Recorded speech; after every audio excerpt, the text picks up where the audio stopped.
नमस्कार मित्रों, red over green के नए संस्करण के साथ मैं कर्नल उत्कर्ष राठौर। मित्रों, एयर इंडिया फ्लाइट 171 के क्रैश की प्रिलिमिनरी रिपोर्ट आ गई है और इस रिपोर्ट ने एक तरीके का तूफान खड़ा कर दिया है।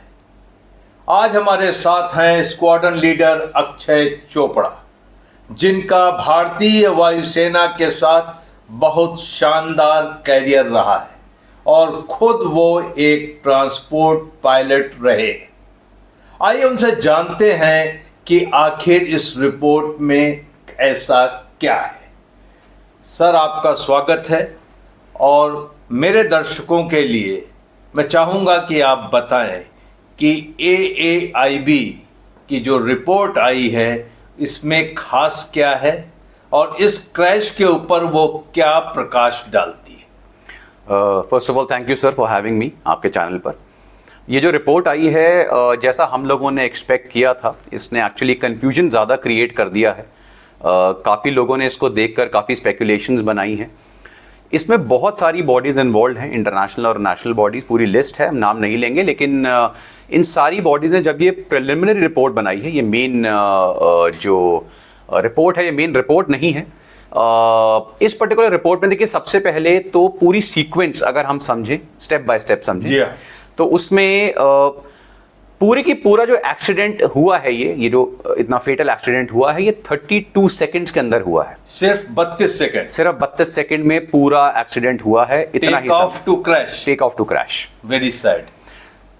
लेकिन सबसे हैरानी की बात यह है कि जब तक टेक ऑफ नहीं हुआ एयरक्राफ्ट, तो देखिए क्या होता है कि जब हम रनवे पे एयरक्राफ्ट को रन करते हैं, जब आप अगर आप रनवे पे बैठे हैं किसी एयरपोर्ट में, आप देखोगे जब थ्रॉटल खुलता है, जी हाँ, इंजन फुल स्पीड पर रन करते हैं, तो उसमें एक स्पीड हमें अटेन करनी होती है जिसे हम कहते हैं V1। V1 वो स्पीड होती है सर जिसमें अगर कोई प्रॉब्लम आती है तो उस स्पीड के अंदर अंदर हम एयरक्राफ्ट का टेक ऑफ रिजेक्ट कर सकते हैं। लेकिन इसका मतलब है एयरक्राफ्ट को रनवे पे भागते हुए उस समय V1 के टाइम कोई प्रॉब्लम नहीं आई, इट वाज अनइवेंटफुल। तो V1 स्पीड जो है अपने ड्रीम लाइनर एयरक्राफ्ट ने अटेन कर ली। जी सर, जी हाँ, वो थी अप्रोक्सीमेटली 153 नॉट्स। ओके। और उसके 2 सेकंड के बाद नेक्स्ट स्पीड होती है VR, यानी रोटेशन स्पीड, जिसमें आप रोटेट करेंगे, एयरक्राफ्ट आपका टेक ऑफ करेगा। V1 to VR। okay. 2 second में वो स्पीड भी अचीव कर ली। जी हाँ। और उसके नेक्स्ट 2 से 3 सेकंड के अंदर ही जो आपकी टेक ऑफ के बाद 180 नॉट तक एयरक्राफ्ट में कोई प्रॉब्लम नहीं आई। जी हाँ। उसके बाद जो इवेंट्स शुरू हुए वो काफी कंसर्निंग थे, क्योंकि सडनली जो रिपोर्ट में उन्होंने दिखाया गया है कि एक पायलट ने, ये पायलट स्पेसिफाई नहीं करा गया कौन सा पायलट था, लेकिन एक पायलट ने दूसरे पायलट को बोला कि ये जो फ्यूल कट ऑफ स्विचेस हैं, जी हाँ, इसको कट ऑफ किसने करा है, बंद किसने करा है। ओके। और या तुमने क्यों बंद करा, जो उनसे पूछा गया, और उन्होंने बोला कि भाई मैंने नहीं करा है ये। अब ये किसने किसको पूछा ये क्लियर नहीं। ये कॉकपिट में दोनों पायलट बात कर रहे हैं। बिल्कुल, ये कॉकपिट में बात कर रहे हैं। तो जब हम ब्लैक बॉक्स को पूरा सुनते हैं सर, उसमें से जब डेटा निकाला जाता है कॉकपिट वॉइस रिकॉर्डर वगैरह में से, तो ये सारी चीजें उसके अंदर आ जाती हैं। तो V1 से VR होता है, प्लेन टेक ऑफ होता है और उसके बाद वो 32 सेकंड, क्रूशियल 32 सेकंड का ड्रामा शुरू होता है। जी सर। जी हाँ, फिर क्या हुआ? अब सर क्या होता है कि ये जो पर्टिकुलर 2 स्विचेस होते हैं, ये हमारे जो थ्रॉटल है जिसको ओपन अप करते हैं उसके बिल्कुल नीचे होते हैं। ओके। लेकिन इसमें हैरानी की बात यह है कि ये पर्टिकुलर स्विचेस अपने आप ऊपर नीचे नहीं हो सकते, ये हमारे घर के कोई लाइट स्विचेस जैसे नहीं होते हैं, ये स्प्रिंग लोडेड स्विच है। तो अगर मुझे एक स्विच को ऑन या ऑफ करना है, मुझे उसको पकड़कर पुल करना पड़ेगा, फिर मैं उसको ऑन करूंगा और नीचे करूंगा तो ऑफ करूंगा। आप किसी भी तरीके से उसे गलती से हाथ लगने पर ऊपर नीचे नहीं कर सकते। जी नहीं। पहली चीज तो सर ये फेल सेफ स्विच होते हैं। बिल्कुल सर, फेल सेफ स्विच होते हैं। ओके। सेकेंड चीज आती है सर कि पूरे प्रोसीजर में जब आप टेक ऑफ और लैंडिंग कर रहे होते हैं, उस समय में इन दोनों स्विचेस का कोई रोल नहीं आता है, इनको टच भी नहीं करा जाता, ऐसा कोई प्रोसीजर ही नहीं है। जी हाँ। और सबसे हैरानी की बात यह है कि जब हमने बोला कि स्विचेस बंद हुए हैं, तो पायलट या को पायलट जब वो अपने चेक्स और प्रोसीजर्स कर रहे होते हैं उस क्रूशियल समय में, टेक ऑफ के समय में, उनका सारा जो ध्यान होता है, फोकस होता है, वो होता है टेक ऑफ के पैरामीटर्स को मेंटेन करना, एयरक्राफ्ट को मेंटेन करना। Absolutely. और प्रॉपर टेक ऑफ में तो वो उन स्विचेस की तरफ जाएंगे ही नहीं। जी हाँ। लेकिन अगर अब क्वेश्चन आता है कि क्या ये स्विचेस हमें हवा में ऑपरेट करने पड़ सकते हैं, बिल्कुल ऐसा होता है, लेकिन ये होता है इमरजेंसी के समय। जी हाँ। लेकिन उस समय भी फॉर एग्जांपल हमारा एक इंजन फेल हो गया, हम देख रहे हैं हमारा एक इंजन फेल हो रहा है, उसका जो आवाज है उससे पता लग जाता है, पैरामीटर जो डाउन जा रहे हैं, बंद होने लग गया है। उस समय में प्रॉपर एक प्रोसीजर के थ्रू चेकलिस्ट बाहर आती है, उसमें इमरजेंसी प्रोसीजर लिखा होता है और दोनों के दोनों अपने अपने एक्शंस लेते हैं और लास्ट में जब हम इंजन खुद बंद करते हैं उसके बाद फिर वो फ्यूल स्विच को कट ऑफ करा जाता है। तो दोनों, फर्ज कीजिए जिस एयरक्राफ्ट में 2 इंजन है तो 2 फ्यूल स्विचेस होंगे। 2 फ्यूल स्विचेस हैं सर। जी हाँ। तो अगर एक इंजन फेल होता है, अगर हवा में इमरजेंसी होती है तो हम उसे बंद करते हैं। जी हाँ। सेकंड केस जो होता है सर, वो होता है कि जब हम एयरक्राफ्ट जमीन पे ले आते हैं, लैंड कर जाते हैं, टैक्सी करके वापस एयरक्राफ्ट को खड़ा कर देते हैं पार्किंग में और उसके बाद इंजन को स्विच ऑफ कर देते हैं, तब लास्ट में उन फ्यूल स्विचेस को बंद करा जाता है। तो बंद करना ही पड़ेगा। बिल्कुल सर। जी हाँ। उसके अलावा there is no other procedure जहां पे उन फ्यूल स्विचेस का कोई भी काम है। अच्छा, मेरे दर्शकों के लिए क्या ये 32 सेकंड में क्या क्या हुआ होगा कॉकपिट में? जी सर। इसको रिक्रिएट कर सकते हैं? बिल्कुल सर। तो जैसे मैंने बताया सर कि जब उन्होंने टेक ऑफ करा तो उसके कुछ ही समय के बाद, कुछ सेकंड्स में ही जो कॉल सुनने को मिली कि भाई ये स्विचेस बंद तुमने क्यों करे। एक पायलट ने पूछा, दूसरे ने बोला भाई मैंने बंद नहीं करे। ओके। अब सर क्या होता है, अगर किसी रीजन से मैं वो फ्यूल स्विचेस बंद कर दूं, ये बहुत सीरियस इमरजेंसी होती है, स्पेशली अगर ऑल्टीट्यूड कम है। जी हाँ। अगर ये 2 फ्यूल स्विचेस बंद हो जाएं, दोनों जो इस केस में हुआ है, और इस केस में जो रिपोर्ट में बताया गया कि एक सेकंड के गैप में हुआ है। ओके। पहले एक बंद हुआ और 1 सेकंड के बाद दूसरा बंद हुआ। अगर ये फ्यूल स्विचेस बंद होते हैं तो इमीडिएटली इंजन में फ्यूल जाना बंद हो जाएगा और इंजन वाइंड डाउन होने शुरू हो जाएंगे। जैसे आप समझिए बहुत तेज इंजन चल रहा है और सडनली आप धीरे धीरे बंद होगा, ऐसे आवाज बिल्कुल बंद हो जाएगा। जी हाँ। और एयरक्राफ्ट लिटरली एक ग्लाइडर बन जाएगा। ओके। क्योंकि पावर नहीं है। लेकिन जैसे ही ये चीज डिटेक्ट करी पायलट ने या को पायलट जिसने भी करी, उसने इमीडिएटली उन दोनों फ्यूल स्विचेस को ऑन कर दिया। अच्छा, उन्होंने ऑन भी किया? ऑन भी, इमीडिएट ऑन करा और विद इन 1 और 2 सेकंड्स की टोटल वो था जिसमें उन्होंने ऑन कर दिया। लेकिन सर इतने बड़े इंजन्स को ऑन होने में समय चाहिए, उनको पावर जनरेट करने में समय चाहिए, इसलिए वो ऑल्टीट्यूड बहुत डेंजरस हो जाता है। इसलिए अगर हमने वीडियोस भी देखी हैं सर, तो एयरक्राफ्ट लेवल फ्लाइट में था, एयरक्राफ्ट कोई लेफ्ट राइट या कहीं टर्न नहीं हुआ, वो लेवल फ्लाइट में था, क्योंकि उन्होंने जैसे ही फ्यूल स्विचेस को ऑन करा उन दोनों के दोनों इंजन्स की जो स्पीड थी वो बढ़नी शुरू हुई। एक की थोड़ी सी बड़ी प्रॉपर उसने बोली है, दूसरे को समय लगा, बढ़ रहा था लेकिन उसको इतना तेज रिस्पांस नहीं आया। और यहीं पर प्रॉब्लम आई क्योंकि वो जो ऑल्टीट्यूड था सर, वो ऑल्टीट्यूड इतना कम था, क्रूशियल था कि उस समय वो ना जाते हुए एयरक्राफ्ट ग्लाइडर की तरह नीचे जाने लगा। आप सही कह रहे हैं कि जो रिपोर्ट है उसमें कहा है कि पायलट ने इन स्विचेस को फिर से ऑन किया और इंजन्स ने रिस्पॉन्ड भी किया। बिल्कुल सर। लेकिन प्रॉब्लम वहां पर यह आई कि टेक ऑफ के तुरंत बाद क्या अल्टीट्यूड रहा होगा उस वक्त? 300 से 400 फीट सर। 300 से 400 फीट में इंजन को ये रिस्पांस नहीं मिला और जहाज ग्रेविटी की वजह से, गुरुत्वाकर्षण की वजह से नीचे आने लगा सर। इसमें और एक्सीडेंट हुआ। जी, इसमें सर एक चीज और है, कुछ और भी जो चीजें उन लोगों ने ऑब्जर्व करी हैं। सबसे पहली तो सर एक वर्ड आप बार बार सुन रहे होंगे, रैट करके, कि रैम या टर्बाइन बाहर आ गई। वो मैं पूछना चाहता था कि ये क्या था। देखिए सर क्या होता है, अगर किसी रीजन से आपके इंजन जो है फेल हो जाते हैं या फिर आपकी एयरक्राफ्ट में कोई मेजर इमरजेंसी हो जाती है, जैसे total electrical failure, hydraulic failure है, इंजन फेलियर, तो एयरक्राफ्ट में एक इमरजेंसी आप समझ लीजिए पंखा होता है। जी हाँ। वो एक डंडे के थ्रू नीचे एयरक्राफ्ट से बाहर निकल आता है। ओके। इसको मैं थोड़ा सा अगर और सिंपल टर्म में समझाऊं, जैसे हमारे शादी के पंखे होते हैं सर, बहुत आवाज करते हैं, ये रैट वैसा ही होता है।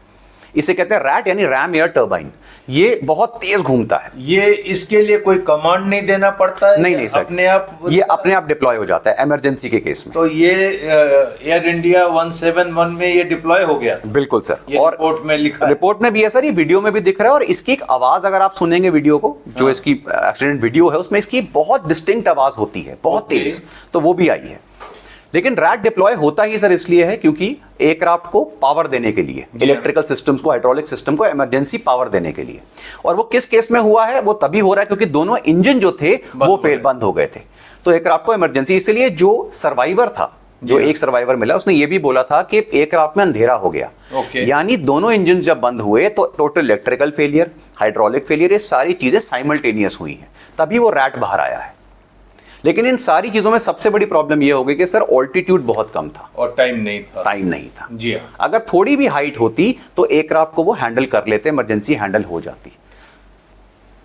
अच्छा, ये कहा जा रहा है कि जो हमारा ये ड्रीम लाइनर एयरक्राफ्ट है और जो अमेरिका की एजेंसी है उसने इस फ्यूल स्विचेस के बारे में कोई नोटिफिकेशन जी सर जारी जी। किया था। मैं सर उसका एक आपको वो बताता हूँ। 2018 में जो जी। फेडरल एविएशन एडमिनिस्ट्रेशन है यूएस की, ये बुलेटिन्स निकालते रहते हैं कि भाई ओके। छोटा सा माइनर प्रॉब्लम आ रहा है, कुछ आ रहा है। ये सीरियस इमरजेंसीज नहीं है, ये बुलेटिन्स होते हैं। जी हाँ। इन्होंने 2018 में एक सर्विस बुलेटिन निकाला था और उसमें मैं आप कोट कर रहा हूं sir, unintended movement of the fuel control switches from run to cut off due to lock spring mechanism failure और मिसअलाइनमेंट, अनकोट। इसका सिंपल मतलब हुआ कि ये जो पर्टिकुलर स्विचेस हैं, इनका जो स्प्रिंग मैकेनिज्म है वो किसी रीजन से कुछ एयरक्राफ्ट में फेलियर देखा गया है, अलाइन नहीं हुआ। तो थोड़ी सी वाइब्रेशन की वजह से, मूवमेंट की वजह से हो सकता है अपने आप ही बंद हो जाए। हो सकता है। बिल्कुल हो सकता है सर। और यहां पे सबसे ज्यादा सस्पेक्ट यही करा जा रहा है। ये सस्पेक्ट किया जा रहा है, लेकिन दोनों स्विच इस तरीके से बंद होंगे, ये एक मतलब बिल्कुल ऐसी चीज है कि ये मेरे ख्याल से मिलियन क्या बिलियंस में एक बार हो सकता है। Sir aviation, human aviation history में ऐसा कभी भी नहीं हुआ, कभी भी नहीं। जी हाँ। और सर कई लोग इसमें पायलट्स को ब्लेम कर रहे हैं कि सबोटाज हो सकता है। अब ये बात है, लोगों ने कहना भी शुरू कर दिया है कुछ एविएशन एक्सपर्ट्स, हालांकि ये प्रारंभिक रिपोर्ट है, लेकिन इसके बाद भी लोग कह रहे हैं कि ये पायलट की एरर हो सकती है। बिल्कुल सर। और ये इंटेंशनल हो सकता है। बिल्कुल।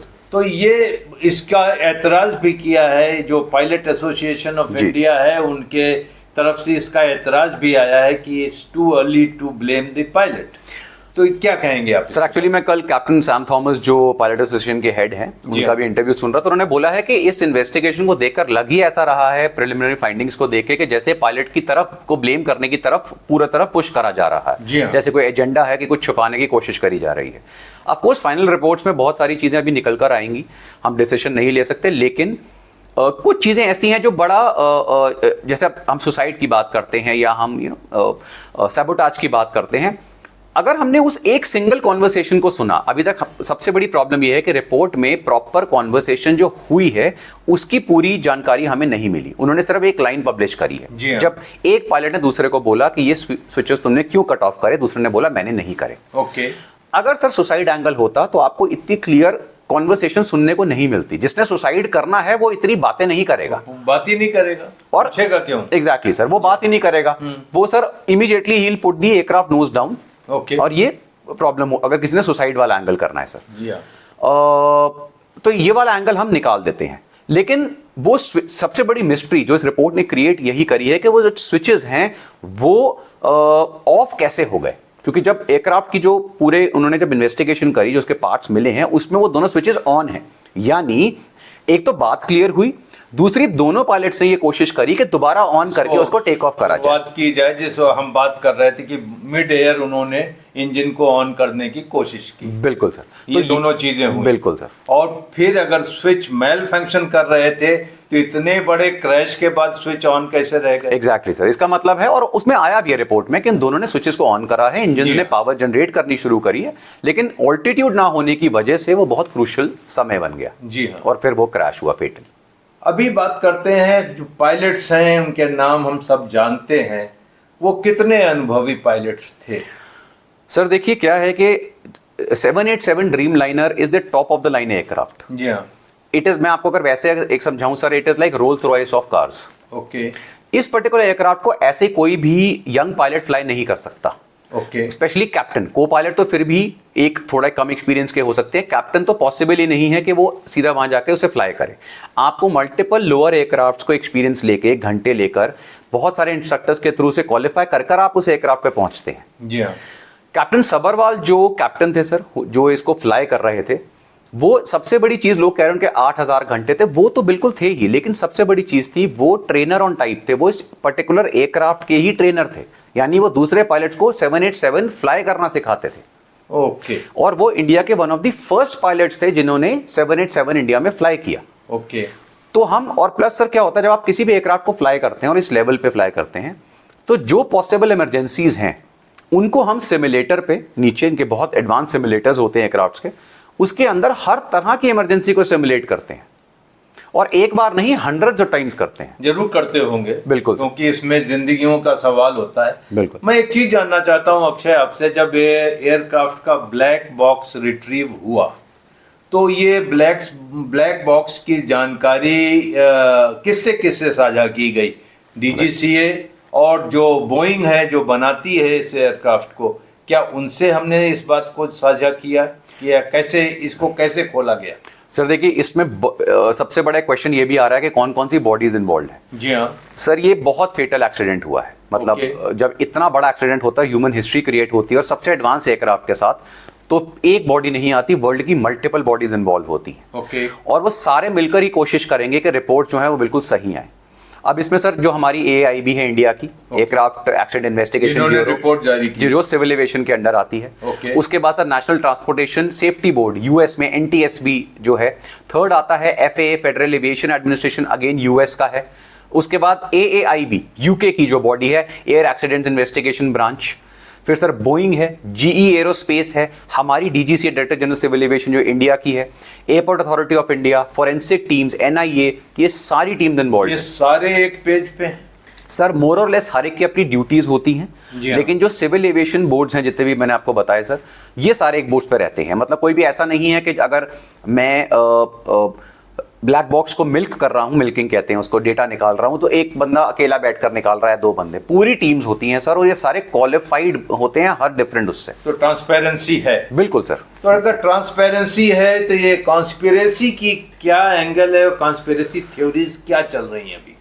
सर देखिए, जब हम ट्रांसपेरेंसी की बात देखिए सर, इसमें एक चीज़ और है कि जो पायलट एसोसिएशन है उससे कोई डायरेक्टली इंडिविजुअल नहीं, और जो कैप्टन सैम थॉमस ने बोला कि इस रिपोर्ट पे किसी के सिग्नेचर्स नहीं थे, ये एक रिपोर्ट उन्होंने मिडनाइट को जारी कर दी। Okay. Which is a very shocking thing कि इतनी रात को क्या जरूरत थी, सबके साथ आराम से ओपनली आप ट्रांसपेरेंटली शेयर करते। ओके। इस पे कॉन्स्पिरेसी थ्योरी सर ये हो सकती है क्योंकि देखिए सर, अल्टीमेटली ये बहुत बड़ा बिजनेस है, बिलियंस ऑफ डॉलर्स की कंपनीज हैं। अगर कोई चीज ऐसी निकलती है जहां पर एयरक्राफ्ट का मैल फंक्शन हुआ है, कुछ हुआ है, तो वो सर उस पर्टिकुलर कंपनी और ब्रांड के ऊपर बहुत बड़ा एक स्पॉट लग जाता है। एब्सोल्युटली। और जहां sir billions of dollars involve होते हैं, वहां पर हम कॉन्स्पिरेसी थ्योरीज को नकार नहीं सकते। एब्सोल्युटली। इसलिए अभी जैसे रिपोर्ट आई है, लेकिन हम फाइनल फाइंडिंग्स का वेट कर रहे हैं। लेकिन एज ऑफ नाउ सर, जितने भी रिपोर्ट है, जितने भी पायलट्स हैं, जितने भी एविएशन वाले हैं, वो सब ये कह रहे हैं कि इसमें पायलट एरर दूर दूर तक कहीं नजर नहीं आता, ना कोई सैबोटाज या कुछ सुसाइड वाला एंगल अभी एज सच सामने आ रहा है। बाकी सर जैसे फाइंडिंग्स आती हैं, आई होप कि एयरक्राफ्ट का ही कुछ निकले जो हमें लग रहा है। आप सही कहते हैं कि दोनों पायलट्स हमारे बीच नहीं है, and dead man tell no tales. तो वो अपने बचाव के लिए कुछ कह नहीं सकते, अपने डिफेंस में कुछ कह नहीं सकते। तो कहीं ऐसा तो नहीं होगा कि इस पूरी फाइंडिंग में पायलट्स को बलि का बकरा बना दिया जाए?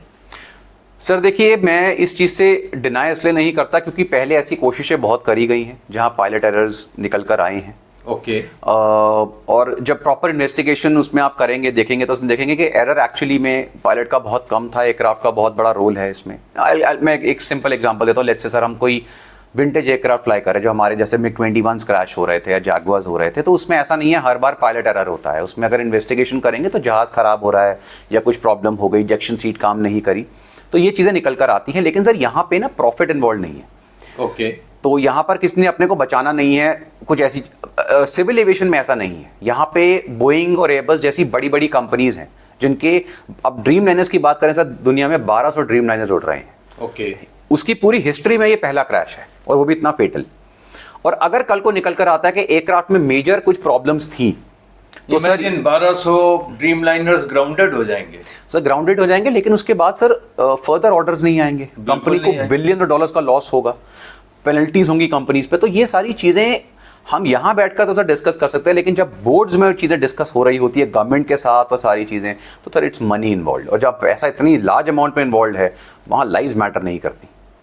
आपने जिंदगी का बहुत बड़ा कटु सत्य कहा है कि यहाँ पर हम ये उम्मीद करें कि भारत में ये एयर इंडिया 171 फ्लाइट के क्रैश की जांच निष्पक्ष होगी और जो सही चीज़ निकल के आएगी वो ट्रांसपेरेंट होगी, क्योंकि हमें उन दोनों पायलट्स जो हमारे बीच आज नहीं हैं उनकी प्रोफेशनल रेपुटेशन को भी बचाना हमारा कर्तव्य है, क्योंकि वो हमारे बीच नहीं है, अपनी डिफेंस में कुछ कह नहीं सकते। तो हमें एक निष्पक्ष जांच की उम्मीद करनी चाहिए और उसका इंतजार करना चाहिए। बिल्कुल सर। अक्षय, आपका बहुत धन्यवाद। आपने इतने कठिन सब्जेक्ट को बड़े आसानी से हमारे दर्शकों के लिए समझाया। Thank you very much. Thank you sir, thank you for having me.